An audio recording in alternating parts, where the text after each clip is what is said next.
listeners, and welcome back to the Third Wave Podcast. This week we have a very important guest. Ethnopharmacologist and psychedelic icon Dennis McKenna treats us to a discussion on psychedelic medicine, plant intelligence, and the failures of organized religion. Dennis explains what lessons can be learned from psychedelic plants and what we can do to avoid imminent obliteration of humanity. Now, I first met Dennis about 2 years ago, a little over 2 years ago now, at the GITA conference in Tepoztlan, Mexico, the Global Ibogaine Therapeutic Alliance conference. And I actually was his official photographer because for every basically interested person who knew of Dennis, who wanted a picture with him, I just happened to be hanging around, would snap some photos and make it go. And then I ran into Dennis at a number of other conferences, Sumiruna in Bucharest, when we were actually supposed to do our first interview, and it got postponed about a year and a half. And then the World Ayahuasca Conference, Psychedelic Science, and I just really like Dennis. He's very kind and sweet, intelligent, easy to understand, and cares a lot. So this is an excellent podcast, and I know that you as listeners will really, really enjoy it. So please, without further ado, I bring you our podcast guest, Dennis McKenna.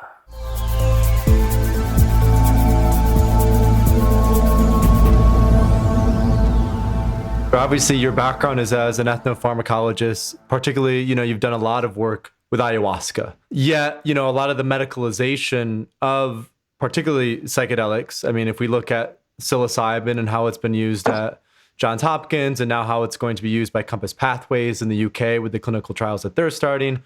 Obviously, MDMA is a molecule as well. I'd just be curious to hear, some of your thoughts on that relationship between these isolated synthesized molecules that are being used from a Western medical perspective compared to, this whole plant, which not only has obviously kind of the medical aspects, but also the psychospiritual. What's your take on that balance, that relationship? Because from my understanding with people in the psychedelic space, it's a little controversial in that there's this monetization of a molecule when really with the whole plant, we have this lineage of where it comes from a sociocultural perspective. Right. Well, it's complex. It's a complex thing. Basically, I'm in favor of psychedelics as therapeutic medicines. And so I'm all in favor of, if that's what it takes to get a psychedelic accepted as a medicine, a synthetic compound, precisely measured dose, all of that. And the FDA is comfortable with that. That's their model. I say that's okay, because I think it's more important that this medicine be available to people rather than some perception that, well, it's not natural and it's not in a traditional context and all that. There are numerous ways that you can use something like psilocybin or MDMA, and they're synthetic, but hey, they're made by all natural organic chemists. So, It's halfway there. They're all part of nature, ultimately, and they can be used. And ayahuasca, because it is such a natural compound, are you okay? Your image is frozen. Ayahuasca is probably not going to be accepted into that kind of a usage because it is such a plant. It's not only as a plant, it's a combination of plants. And you can make a synthetic analog of ayahuasca. They have them. They're called pharmahuasca. They're not the same. I can tell you from experience, they are simply not the same. There's a lot going on with ayahuasca besides simply the beta-carbolines and the DMT. So I think that ayahuasca probably should remain a plant, and should be used that way. And you also overcome a lot of the issues about cultural appropriation. And so I've preached for a long time that we shouldn't try and do an FDA formal IND clinical study for ayahuasca. That we could do that, but why not do it in Peru? That's where the medicine is from. So it would be more appropriate, I think, to do it in that context. And that would be what I would argue, because I think also with all of these things, but with ayahuasca, I think the ritual, the way that the experience is structured by the shamanic process and the Icaros and so on, is probably the right way to use this most effectively. So I think that psilocybin is going to get integrated into biomedicine. I think that's a good thing ultimately because it's going to transform biomedicine in an important way because potentially it will transform not only psychiatry, which is very dysfunctional right now, especially with its over-reliance on psychopharmaceuticals, most of which don't work or barely work. Here you have a medicine that you don't take twice a day for the rest of your life. You take it maybe 2 or 3 times in all of your life. So, because it actually gets to the roots of your problem and helps you get to the bottom of what you're trying to cure, and it actually holds out the possibility of a cure. It's not, the pharmaceutical companies don't like that because there's no money to be made on a compound that people take once or twice in a lifetime. And moreover, it's been known for years, it's in the public domain. How do you make money off something like that? But nevertheless, I think it will be integrated into medical practice in biomedicine. But I don't think it's the pharmaceutical companies that is going to push it forward because they don't see the revenue model. But I think the revenue model is really not the medicine, but the context and the services around which you can give this. So the psychedelic clinic of the future, a few years down the line, it's not going to look like a clinic. It's going to look like a spa. It's going to look like a nice place you go for the weekend. And, you might do yoga, you might do a variety of different alternative therapies, massage, and so on. But that will be on the menu, and that's something that you can go and get treated for. And it can be a spa, but, it can be a medical facility, but it's not going to look like one. And I think the profits are made by establishing these centers where people can go. It's not paying for the drug. The drug should be cheap. It's easy to manufacture. There's no reason why it should be an expensive medicine. But everything you offer, the integrative therapy and whatever around it, which may extend to, many things like even nutritional counseling and this kind of thing, that's how these medicines should be offered to people. And in that sense, we can look to the centers in South America as a kind of a template because they're already doing this. There are a number of them in the States, but they're underground, but it is happening. And, not all the centers in South America, they don't all operate well or ethically. I mean, they have their problems, but that's it. There are good ones and properly operated. I think that's the model. Yeah. No, I kind of want to hit on 2 points there, 2 things you brought up, which is this biomedical transition, the psychiatric transition, where obviously pharmaceutical companies, particularly in the United States, are always for profit, right? Because there's so much money they have to put into R&D, to clinical trials, that the only way to really facilitate that return on investment is, particularly from a psychiatric perspective, is this maintenance model that mental health has created. So, like the Carhart-Harris team, Imperial College team, just recently published a really good paper about this model in terms of with antidepressants, for example, how they activate, I think, the 5-HT1A, which is passive coping. So basically it blunts the emotional response, which in the short term seems can help, but in the long term, you're just kind of kicking the can down the road, so to say. Whereas with psychedelics, with the activation of the 5-HT2A receptor, it creates this active coping process where actually you have to face, for example, trauma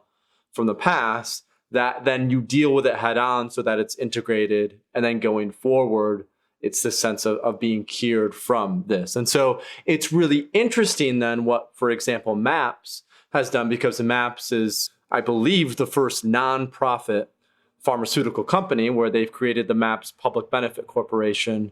And although I think they'll have the patent on MDMA for maybe 5 years after it becomes medicalized, I trust Rick and the team there, and that I think they're going to really put that then a lot of that excess profit into additional research in terms of what psychedelics can use. And, one other point that you brought up is how cheap to make this medicine is. I just recently read an announcement maybe 1 or 2 weeks ago about Usona, which I know Hefter works pretty closely with in terms of doing research. And Usona has made a commitment to make their process of how they're creating psilocybin open source, I believe. So that they're not actually then holding on to that. It's just free domain knowledge, which I think is also it's excellent because it's then making that available to whoever in some capacity. Right. Yeah. Well, I think that's the right thing to do. The proprietary position, like for MAPS, is not the drug. The drug's been around forever, but it's the use. It's the use patent that they'll have for 5 years.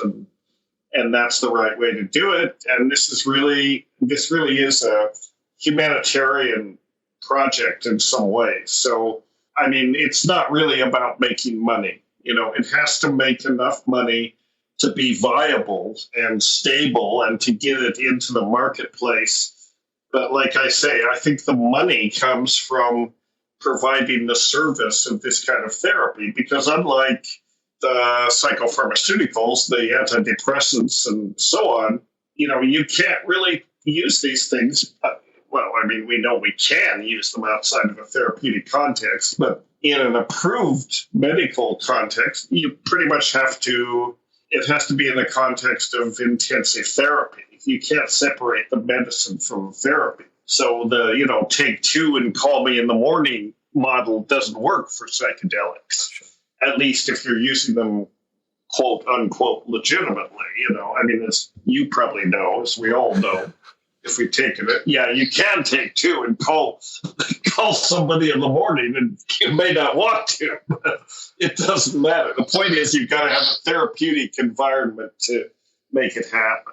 In a larger context, I think a couple of things. I think that psychedelics are going to sort of, when they do get integrated into biomedicine, they're going to show the utter bankruptcy of the current approaches, and many of these psychopharmaceuticals, they have little or no effect. And you take them once a day at least for years and years, and they never really resolve the problem. They just sort of paper it over, and I think you're basically not cured. You're just patched together in a way by these chemicals. You're really chemically engineering your personality in a way. And these psychedelic medicines actually can get to the root of people's problems. So ultimately, I mean, if you had a cancer drug, if you had 2 cancer drugs, one of which would keep you alive, but the cancer wouldn't go away, and the other one would, actually you can get rid of your cancer with this one. Why wouldn't you go for that? So that's one aspect. And then in the larger context, as we look at the practice of medicine as it exists now in general, and here maybe I'm crossing over into the non-scientific. And if you look at medicine in general, for the last 150 years, they have been concerned to exorcise spirit out of medicine. I mean, starting about the beginning of the 19th century with the discovery of morphine and the isolation of morphine from the opium poppy. And morphine had pretty much all of the qualities of opium, right? It was an analgesic, it was euphoriant, but it was a crystalline substance. It was clearly not alive. And so the idea that there was some sort of living energy in these plants, that there was a, spiritual aspect to medicine and so on was, starting with that. And over the 19th century, the idea emerged that we were just complex machines. There was no spirit as such, no life force. We're just complex biochemical machines, which we are. But we would like to think there's more to that. And, you apply the right monkey wrench, you apply the right molecular monkey wrench to whatever your problem is. It's like bringing your car into the shop for repairs. You fix it and then you're out the door. But this mechanistic and spiritless approach to therapeutics is, one of medicine's chief shortcomings, I think, is the failure to recognize this mind-body connection. So then along comes a group of medicines, which have been around for thousands of years, but comes into medicine, and they're actually medicines for the spirit, right? In a sense, these diseases that these things address are diseases of the spirit. You can think of them that way. Depression, PTSD, all of these things are ultimately, they have a spiritual despair, dysfunction of all these disorders, kind of. And you have molecules that will actually address diseases of the spirit. That means the spirit is real. Medicine kind of has to acknowledge that there's a spiritual aspect to healing. And I think that's an important element that's gone out of biomedicine, which is very mechanistic. And, doctors are like auto mechanics or something. They just fix the machine. Doctors don't find this satisfying. Patients don't find this satisfying. And in fact, it isn't true. Psychedelics can expand the whole perspective. There's no substitute for the dynamic that can exist between a healer and their patients. That's what's gone out of medicine, unlike traditional medicine, where that's the dynamic. I sometimes tell people a story of Curandero, who told me once, I can't cure anything, but I can heal everything. And it was an important difference, including death, right? In a sense, there's no reason why even death can't be a therapeutic and healing experience. And I think that's what's exciting about psilocybin. It opens up the possibility that, used in a hospice situation, it can transform the whole perspective that medicine has on death. Ultimately, everybody dies. Nobody gets out of this alive, right? And biomedicine does not do death well. Death is usually a pretty grim process. And, the person is wired up to all these tubes, and the family is usually kept at arm's length, if not entirely out of the room. And a person dies alone in very uncomfortable circumstances. I look forward to the day when a dying person can be in one of these spas or one of these hospice situations with their family close by, with their family also taking the psilocybin.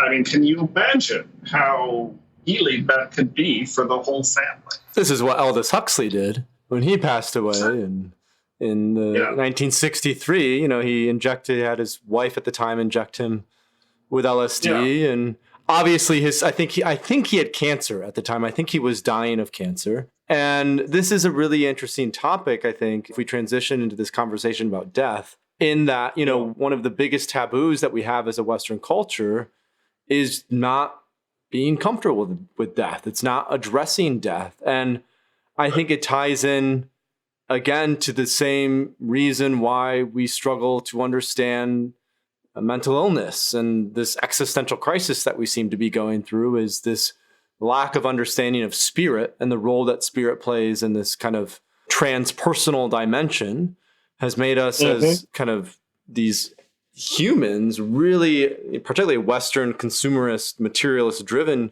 humans who have replaced spiritual capacity with consumerism. It's made us very uncomfortable. And so, psilocybin and medicines like it have the potential to completely transform this relationship. We'll be a healthier society for it. I mean, we fear death so much, and everyone fears death, but this is why people turn to religion and all of this for spiritual comfort and reassurance. But then, we can spend the rest of our talk bashing religion.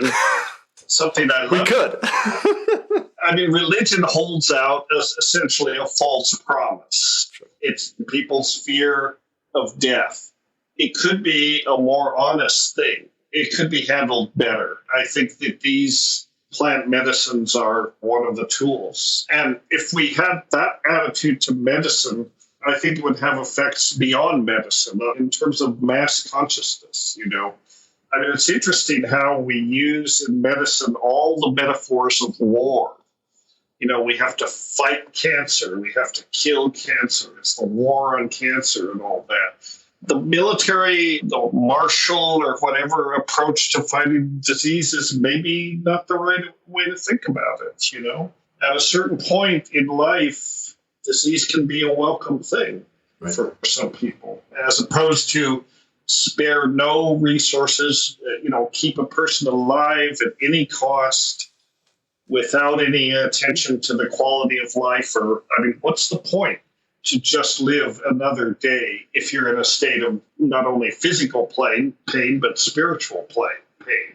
And I think that religion could be much more effective if they were sort of not so much about the reward that you're going to get in heaven, whatever that means, whatever heaven means. Sounds like a pretty boring place, if you ask me. So they should focus more on helping people in a realistic way face the fact that, yeah, life ends. And the ending of life does not have to be, it can be a joyous thing. Right. You know, it's part of the natural cycle. I think that indigenous people and pre-Abrahamic religions recognize this much more. Absolutely. You had Gnosticism as well, which was the kind of Christian sort of mystic sect, and you had Sufism and Islam. But of course, the biggest challenge with, mystical branches is there's a lack of hierarchy. There's a lack of authority. For example, I remember I interviewed someone for this same podcast where we talked about drugs in the Bible, and there were quite a few psychoactive substances that were available back then, but they were restricted only to priests in the temple.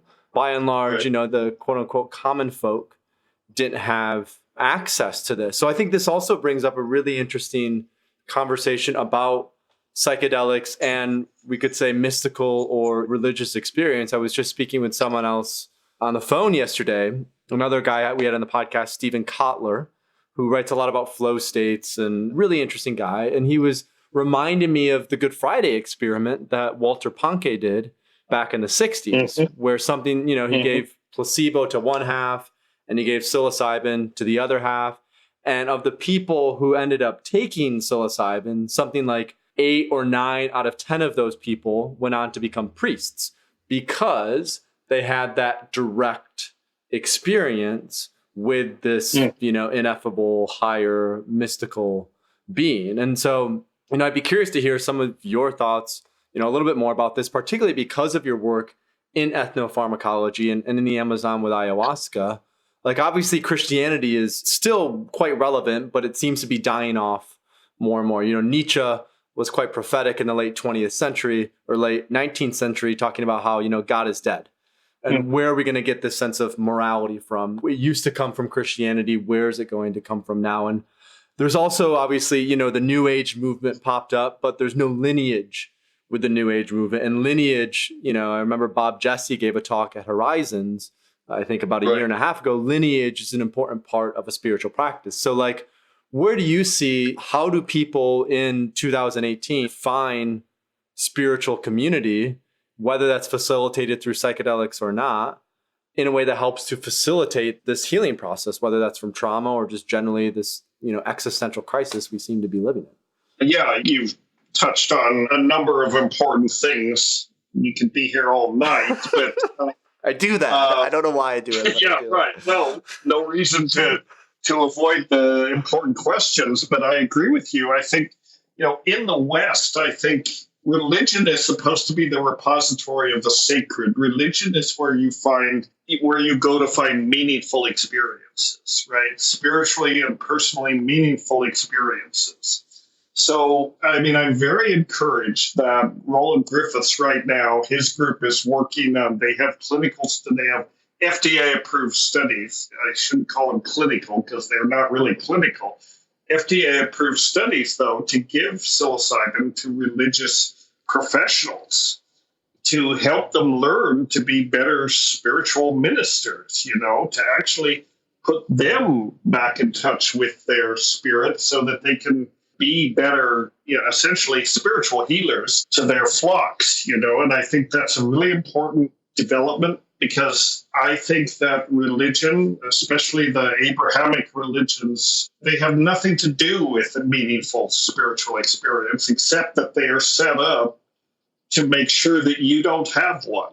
They're hollowed out spiritually. They're basically behavioral. Their goal is behavioral, to make people toe the line, not ask too many questions, have faith, accept what we tell you, and God forbid you should ever get close to an actual meaningful spiritual experience. That's not what they're for. I mean, the message is, well, that's reserved for the priests.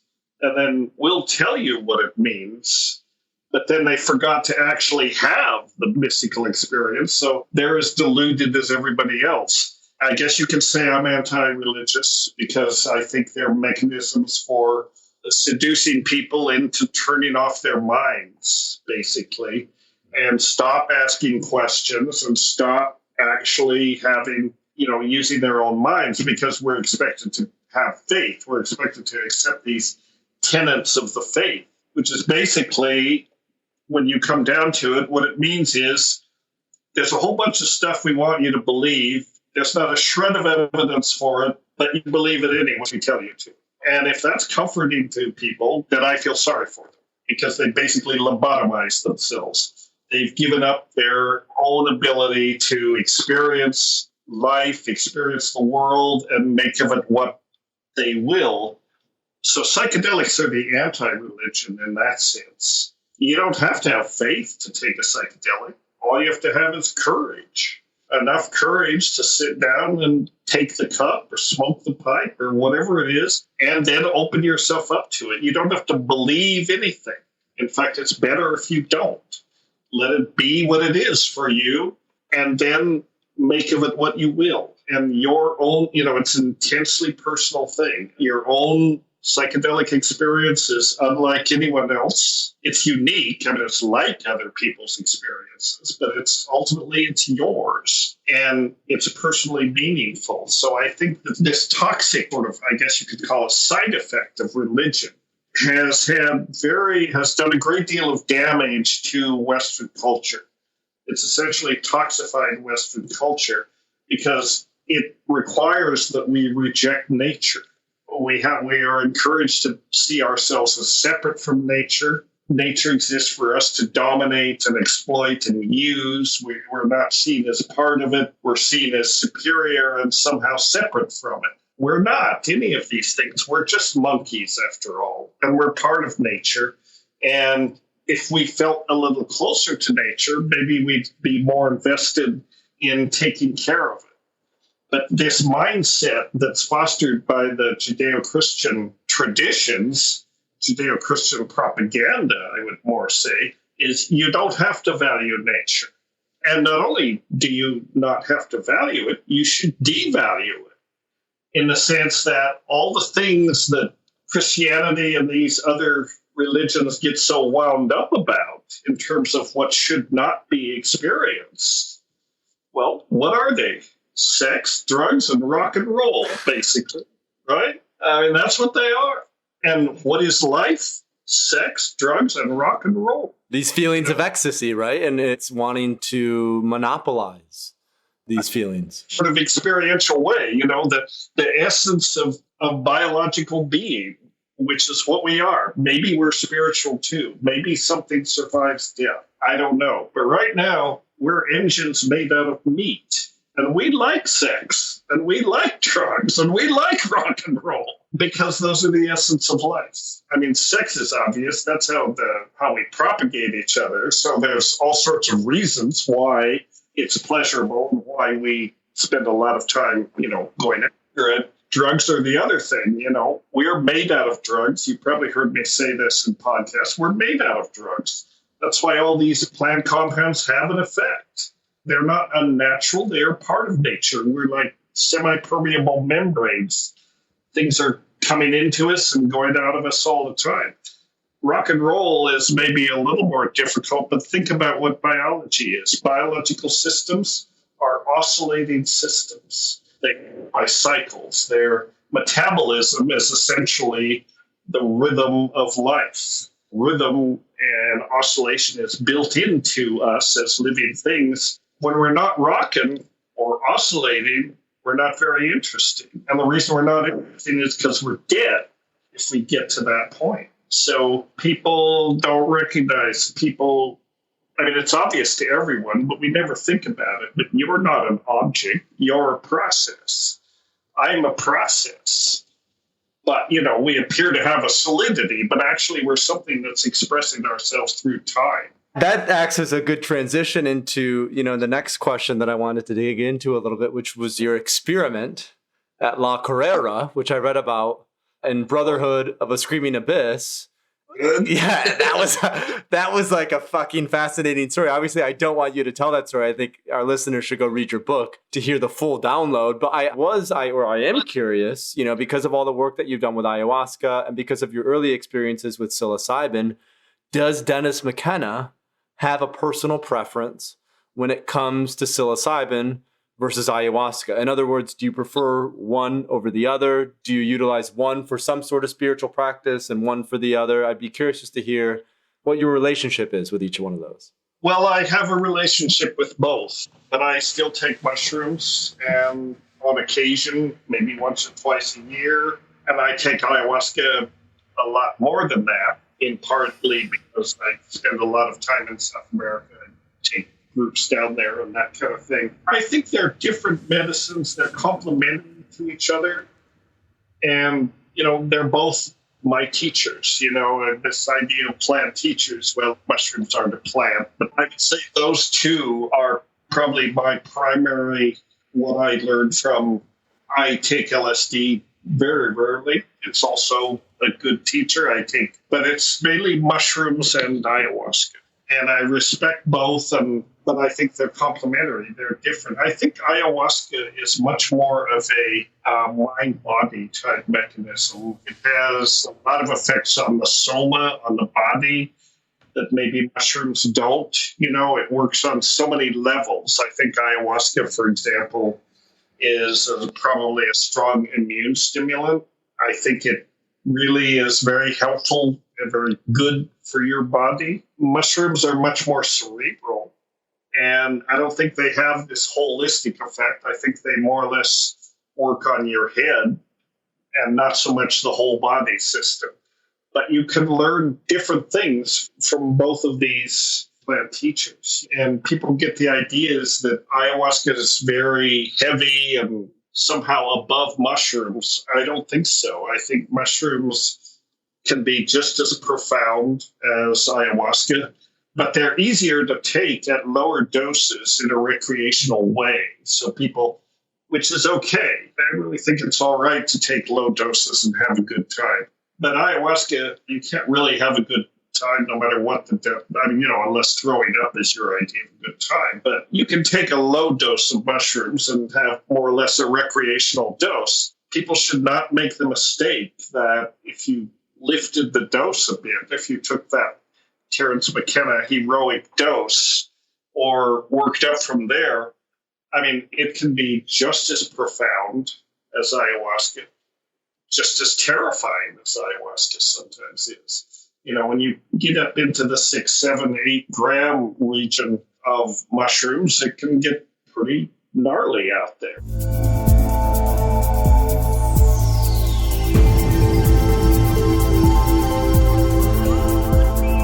Hey listeners, Paul here. Just a few quick announcements before we get back to the interview. First of all, Johns Hopkins.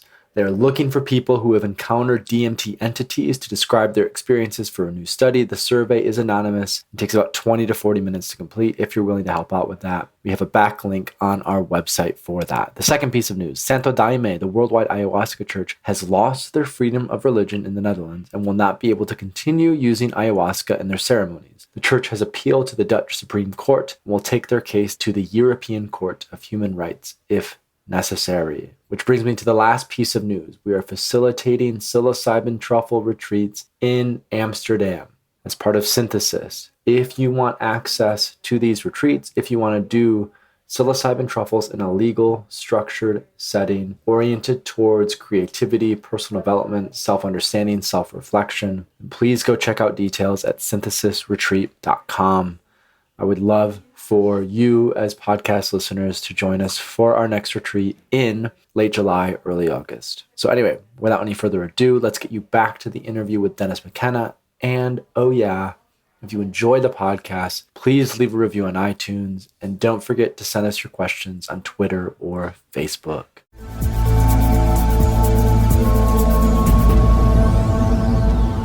How has your experience changed from when you were first eating mushrooms or drinking ayahuasca in the early 70s to now. What sort of insights or understandings were you privy to in those early experiences compared to maybe what you're privy to now? I'd just be curious to hear if it's fundamentally changed or if a lot of the lessons still remain similar. I think a lot of the lessons are similar. I think I approach it much less casually, maybe more respectfully than I did before, especially like with mushrooms. Like a lot of people, my approach to it was essentially recreational, but then it became less recreational and less frequent, I guess. I was one of these people, and I'm not putting them down. I'm just saying I was one of those people who takes a couple of grams and enjoys the evening, goes to a party or whatever. But after a while, that began to be, not satisfying. I realized that if you're going to do it, make a commitment. And, what is required to use these things in a spiritual way or in an insightful way, it doesn't even have to be about spirituality, is you should pay attention to the medicine. And for that, you have to create a special, call it sacred space and time.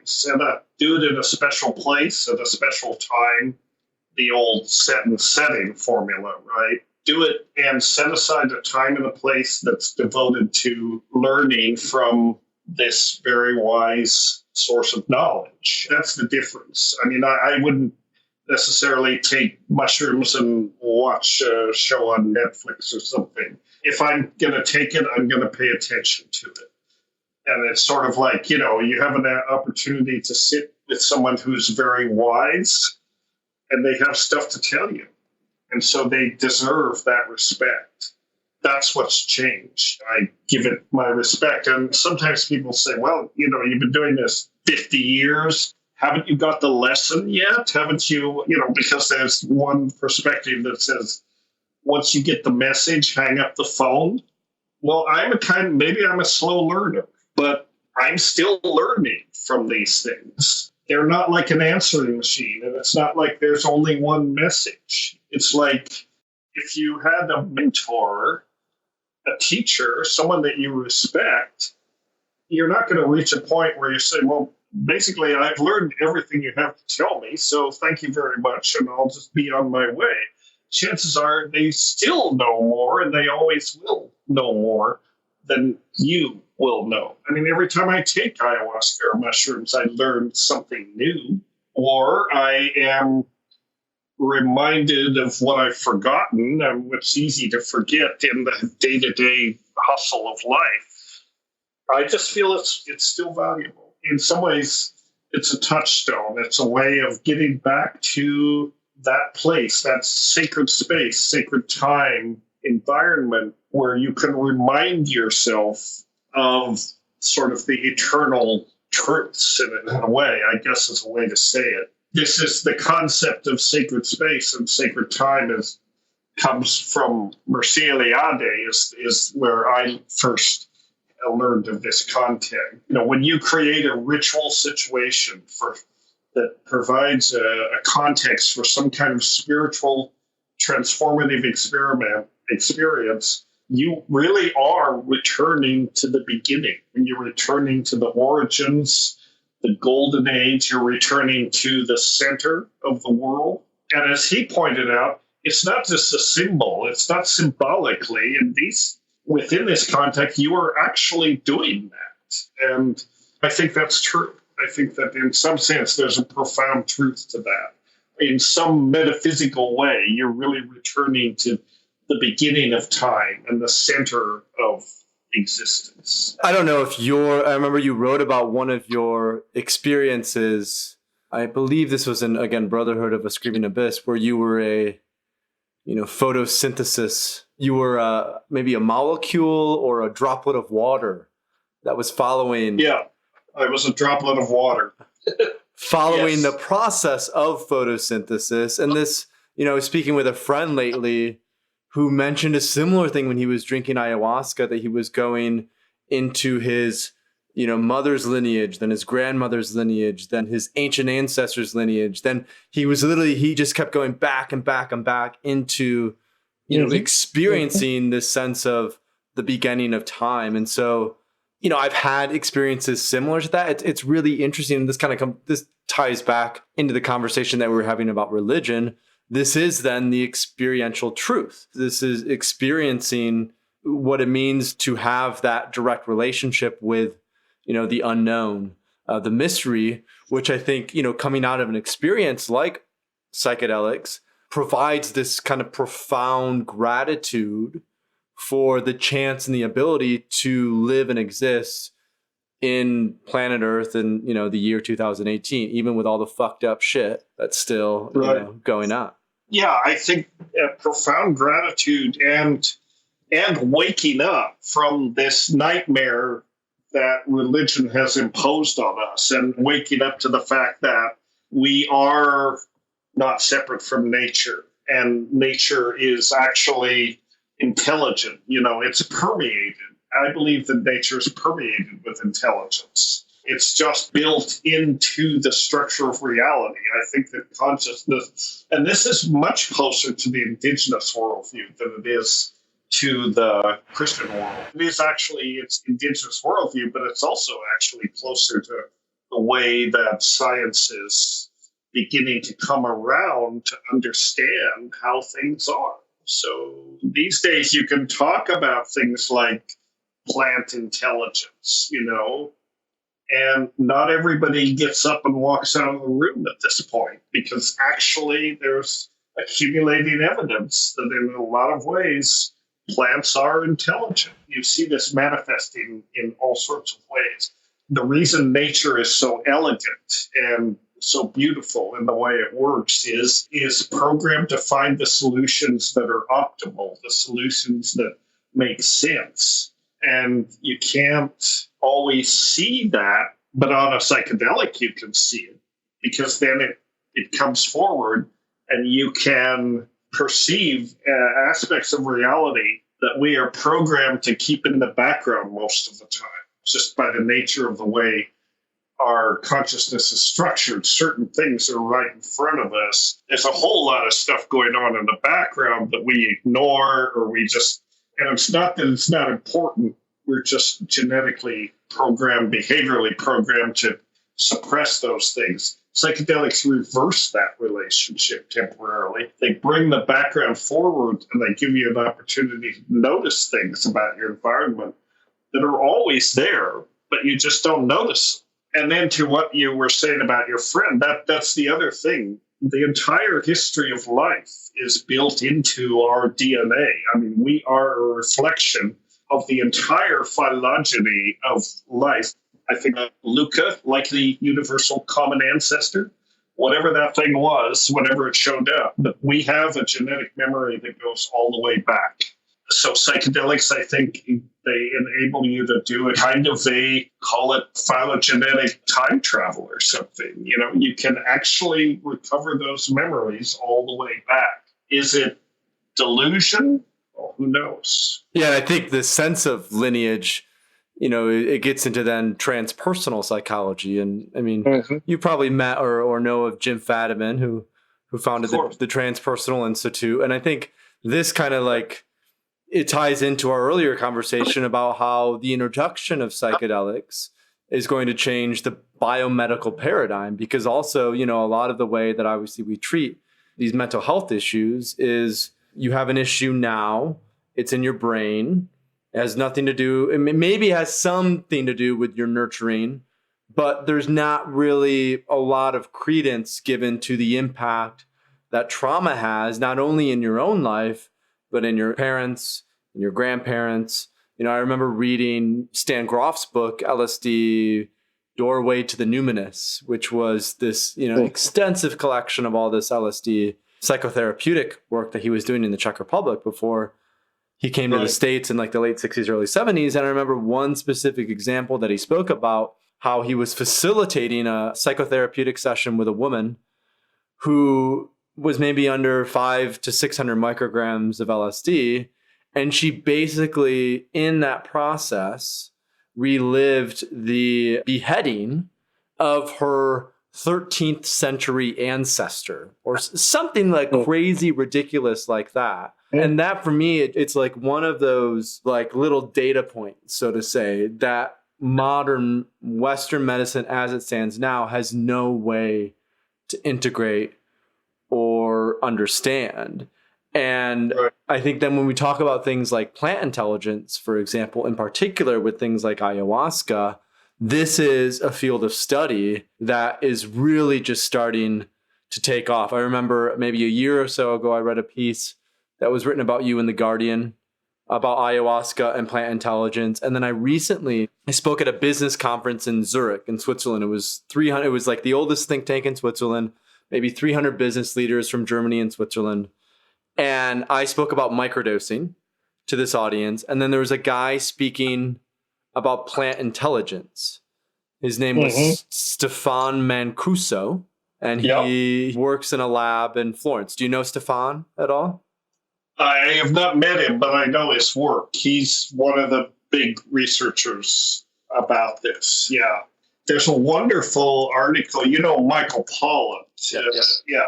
So have you read his article in the New Yorker called The Intelligent Plant? No, I have not. I just put it there. Google that one. It's in the New Yorker. It's really excellent introduction to this whole area. He wrote it a few years ago, but it's still very current. And so I'd like to continue that, like specific to ayahuasca, what, from your understanding, what intelligence exists in ayahuasca, or what is the nature of intelligence in a substance like ayahuasca or in a plant like ayahuasca, particularly in its relationship to us as humans? What message does it have to share? How is it dictating or facilitating our own maybe evolution, so to say? I think that, I'm a panpsychist, essentially, or I believe in panpsychism, the idea that all of nature is conscious.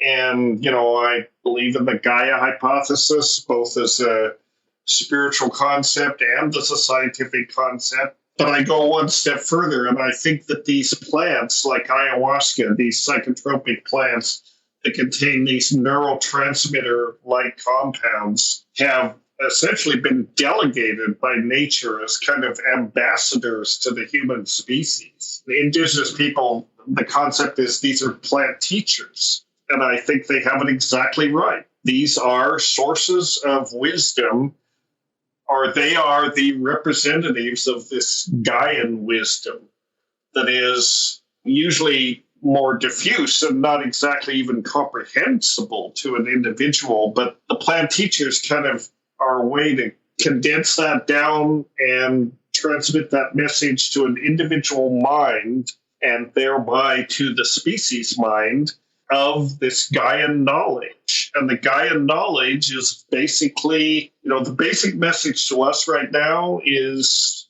wake up and re-understand how you fit into the context of nature, because this is what we've forgotten. This is what religion has poisoned, at least Western consciousness. And we're seeing the consequences of it, because religion encourages us to devalue nature. Why should we preserve the environment or any of that? Because our reward is in the next life. I'm sorry, this is a con game. This is a total con. Maybe there's another life, maybe there isn't, but I'm betting on this one here. And if there's another one, fine, but I think we're not getting the message if we give up trying to make this world as good as it can be. And so I think that's the message of the plant teachers. That's what they're trying to tell us. Wake up and then wise up. And we see, the consequences of the pervasive lack of this attitude.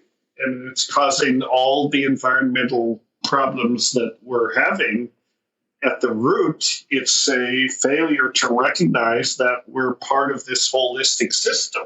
And our job should be to nurture nature, not to dominate it, not to exploit it. And if we can't nurture it, at least get out of the way. People say, well, we should be stewards of nature. That's certainly better than being exploiters, but I'm not sure nature even needs stewards. It needs us to quit mucking with things and wake up and stop doing the things we're doing. Easier said than done, but I think these things are catalysts to try to nudge collective consciousness to the next level. It's not going to happen unless we fundamentally re-understand our relationship to nature. Because never before have we reached a juncture in history or in evolution where we actually can contemplate the end of nature and then the end of ourselves as a consequence. We can actually visualize a situation where we may kill nature within our lifetimes if we don't get straightened out. It's very distressing to me that the people who apparently are in charge, think they're in charge, are so unresponsive to this message. And even in the face of, the incredible impact that we're seeing as a result of climate change, all these mega storms and all this stuff, this is not happening by accident. This is a reflection of nature's response to the destabilizing influence we're having. Gaia, the global biosphere, is a homeostatic system. It tends towards equilibrium.